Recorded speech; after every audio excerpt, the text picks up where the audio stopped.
Hey folks, welcome back. We're going to be moving on to the primary macronutrients for our second installment on plant nutrition. And again, I'll be watering some plants, taking care of some stuff while we're chatting. First, we'll start with nitrogen. That'll be the N and NPK.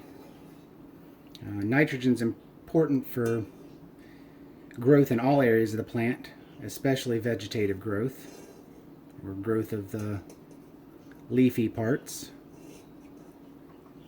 The atmosphere on Earth is nearly 79% N2 gas. This is unavailable for use by plants because there's a triple bond between the atoms in the molecule, making it almost inert. In order for nitrogen to be used for growth, it must be fixed. Or combined, in other words, in the form of ammonium, which is NH plus 4, or nitrate, which is NO minus 3 ions.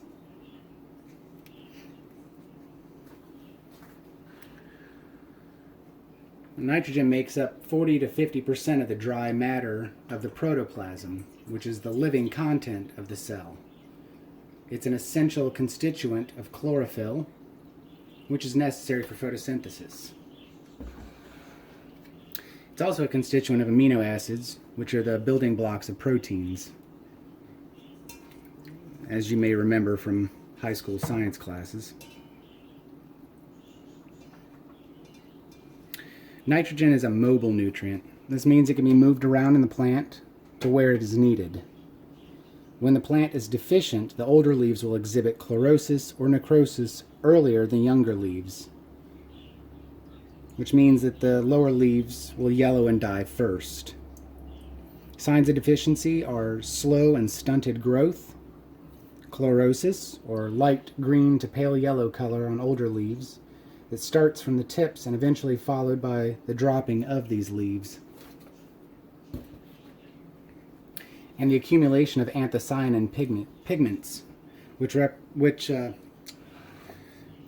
is going to present as a purple appearance on the stems, petioles, and undersides of the leaves.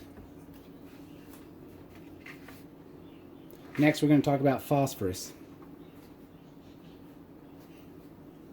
Phosphorus is responsible for proper root development, meristematic growth, and seed and fruit development.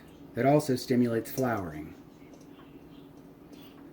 It is a structural component of the nucleic acids.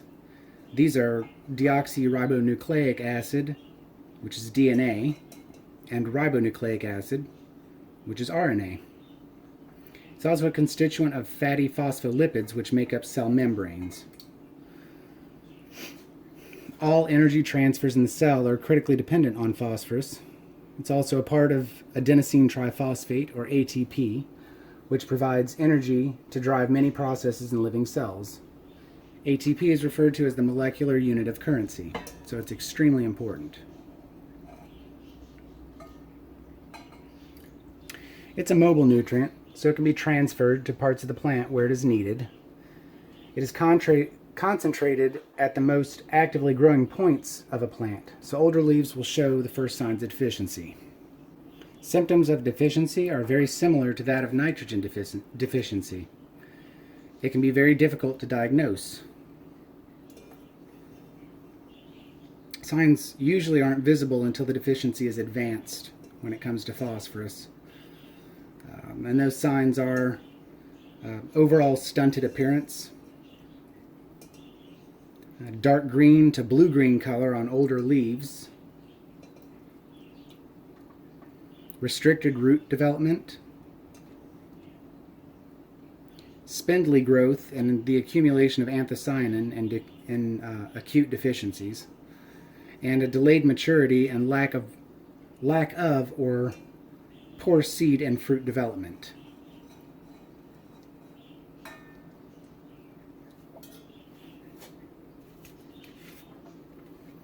Next, we're going to talk about potassium,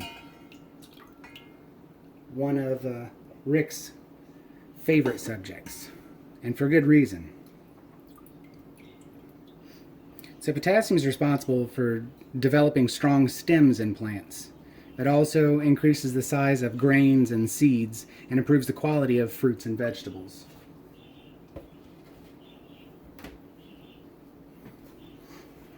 Potassium assists in carbohydrate translocation, protein synthesis, membrane permeability, and pH control, water utilization and regulation of internal plant moisture, and as a contributor to photosynthesis and lower light conditions.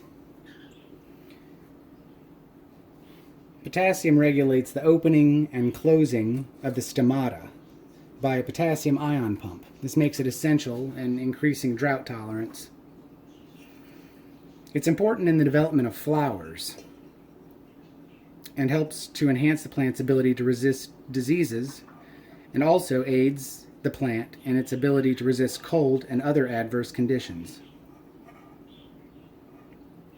Signs of potassium deficiency include chlorosis along the leaf margins, followed by scorching and browning of the tips of older leaves, with those symptoms progressing inward.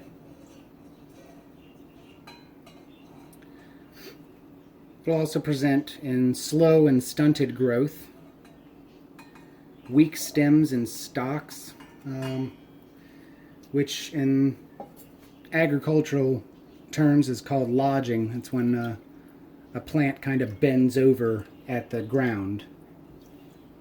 And then shriveled seeds and fruits.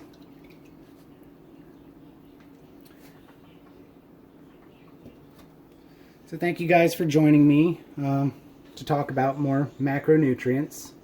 Next time we'll be able to get started on some of the micronutrients. We're not going to be able to cover every micronutrient, but we'll cover the most important ones. More than likely I'll be breaking that into a couple of videos as well. It's just too much information to cover at one time.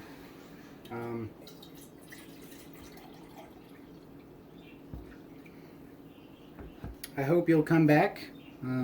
If you haven't seen the first part of this video, where we talk about macronutrients derived from air and water,